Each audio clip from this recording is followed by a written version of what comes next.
Bismillahirrahmanirrahim. Assalamualaikum warahmatullahi wabarakatuh. Bertemu lagi dengan channel saya Yanto Hermanto Math Channel Me and Family. Kali ini saya akan menjelaskan tentang koordinat kutub atau yang disebut dengan koordinat polar. Mudah-mudahan kita semua dalam keadaan sehat walafiat dan selalu dijaga oleh Allah Subhanahu wa Ta'ala. Baik, untuk mempercepat waktu, kita langsung saja kepada materinya. Jadi koordinat polar itu atau koordinat kutub itu tidak akan bisa lepas dengan yang namanya koordinat kartesius. Sebenarnya koordinat kartesius sudah kita pelajari atau kalian pelajari atau adik-adik pelajari ketika waktu kelas 8 SMP. Ini saya punya gambar nih.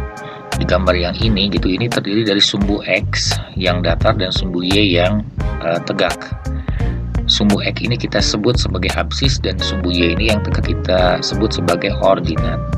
Misalkan ada sebuah titik P di sini, titik P ini adalah sebuah penggabungan dari sumbu X.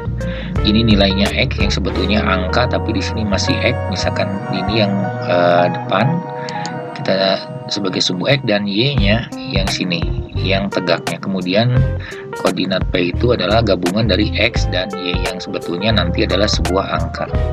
Ini sebetulnya kalian sudah pelajari. Nah, yang kedua, koordinat kutub atau koordinat polar berbentuk seperti yang gambar kedua ini. Jadi sama, ini ada koordinatnya, sumbunya, sumbu X, dan ada sumbu Y yang tegak.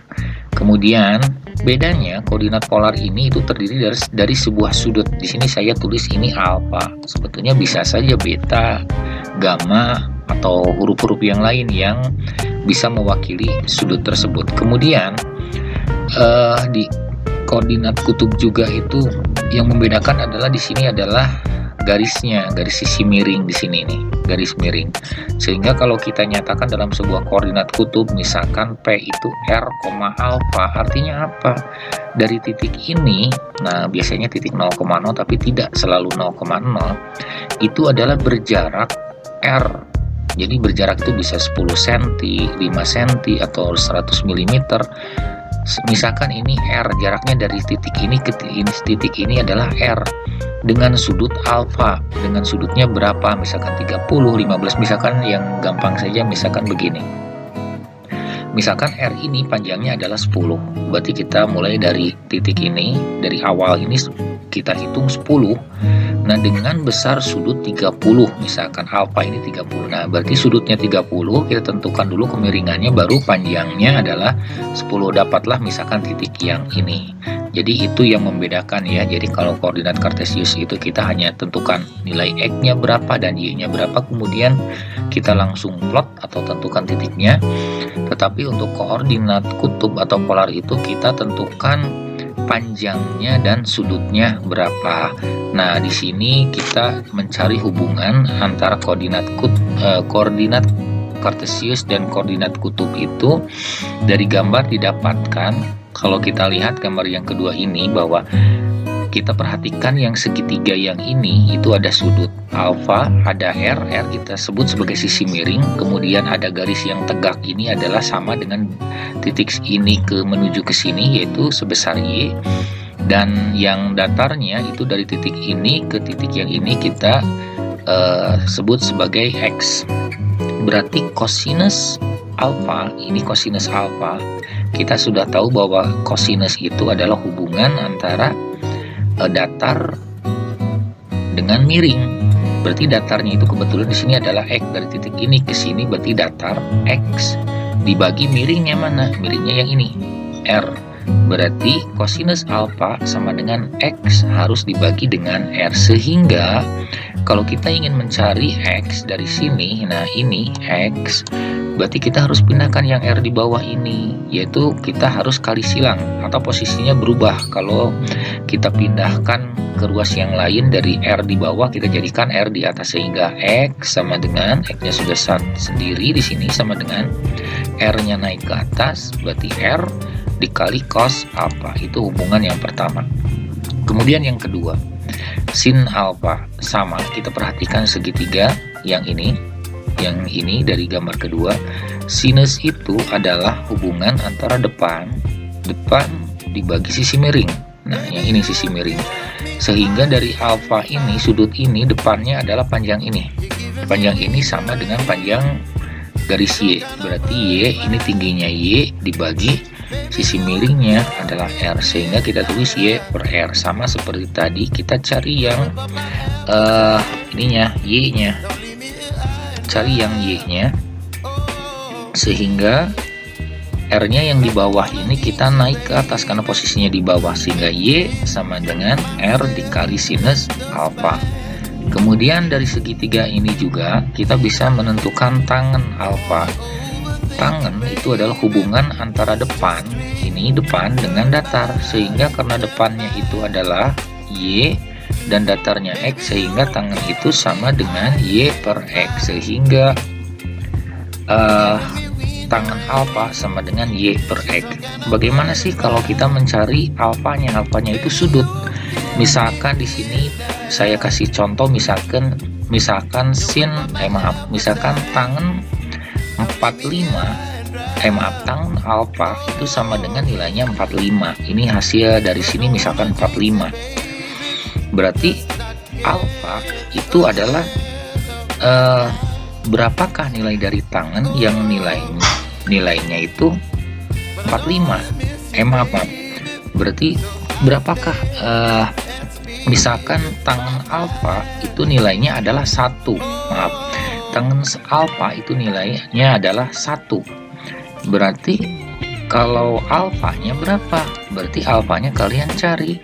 Berapakah nilai 1 untuk tangen, sehingga alfanya atau sudutnya itu sama dengan 45. Atau contoh yang lain, misalkan hasil perhitungan kita adalah tangen alfa itu sama dengan 1/3 akar 3. Berarti alfanya kalian cari arkus dari tangen tadi. 1/3 akar 3, berapakah nilai tangen yang nilainya 1/3 akar 3? Berarti adalah tangen 30. Nah, berarti kurang lebih seperti itu. Kemudian bagaimana kalau kita mencari R yang ini dari gambar ini? R, kalian sudah tahu ya, kalau dari segitiga di sini, segitiga ini berarti kita bisa menggunakan teorema Pythagoras. Berarti R ini sisi miring itu sama dengan, sesuai di sini, akar dari alasnya X kuadrat ditambah Y kuadrat. Nah, itu sudah dipelajari. Nah, ini jadi untuk mengubah koordinat kutub ke koordinat kartesius dapat ditentukan dengan cara, nah kita rubah ya dari koordinat kutub ke koordinat kartesius. Misalkan ini koordinat kartesius P X, Y. Maka kalau dari koordinat kutub berarti kalian X-nya itu sama dengan R dikali cos alpha. Ini untuk nilai X yang ini itu sama dengan R. R itu sisi miringnya dikali kosinus alpha. Kemudian kalau Y-nya ini itu sama dengan R dikali sinus alpha. Dan untuk mengubah koordinat kartesius ke koordinat kutub dapat ditentukan dengan, nah ini koordinat kutub yang dicari. Berarti kalau dari koordinat kartesius untuk mencari R-nya bagaimana? Mencari R-nya kalian pakai rumus Pythagoras. Ini untuk R. R-nya adalah X kuadrat ditambah Y kuadrat diakarkan. Nah, bagaimana dengan ininya? Alfanya. Alfanya itu arkus tangen dari Y per X. Contoh, misalkan ini saya ambil sebuah contoh dari suatu buku untuk memudahkan kita. Misalkan diketahui koordinat kutub titik P adalah 4,30 derajat. Jadi ini koordinat kutub ya. Jadi panjangnya 4, sudutnya 30.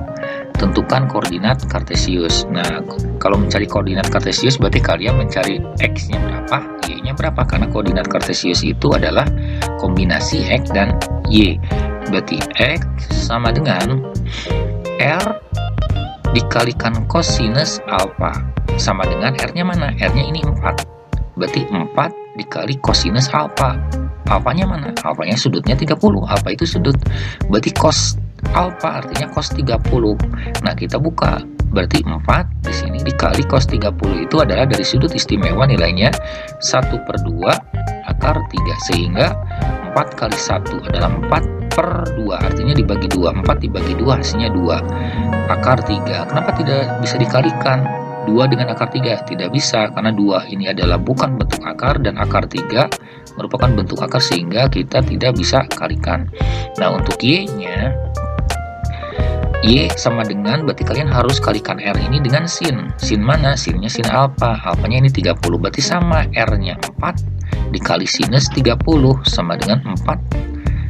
Sinus 30 ini adalah nilainya setengah, 1/2 dari sudut istimewa, sehingga 4 dikalikan sin 30 atau 1/2, sehingga 4 kali 1 dibagi 2 nilainya 2. Berarti yang contoh 1 kita yang diketahui adalah koordinat kutub kita dirubah ke dalam koordinat kartesius.